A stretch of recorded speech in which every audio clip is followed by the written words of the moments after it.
गरिबीच्या बाजूने चालणारे होते, अन्याय झाला तिथं आवाज उठवणारे होते, बुद्ध फुले शाहू आंबेडकरांच्या विचाराप्रमाणे चालणारे होते, असे खरे मंत्री होऊन गेले.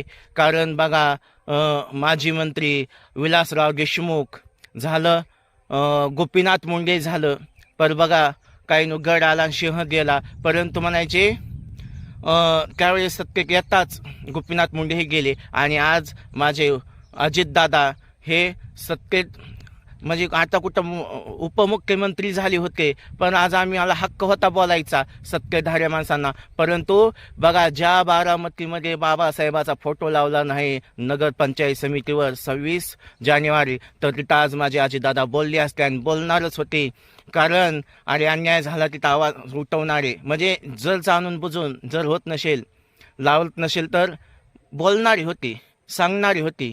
पण आज रोखठोक बोलणारे होते अजितदादा, परंतु त्यांचाच लगे 28 जानेवारी युमाईनामुळं हे झालं, अपघात का काय म्हणतात झालं.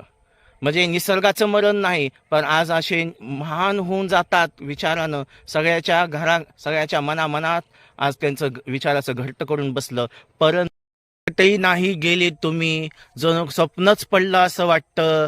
तर वाटणार नाही, पण परतून या अजितदादा, व्हा या गरिबांचे वाली तुम्ही. अजितदादा, भावपूर्ण तुम्हाला श्रद्धांजली, भावपूर्ण श्रद्धांजली.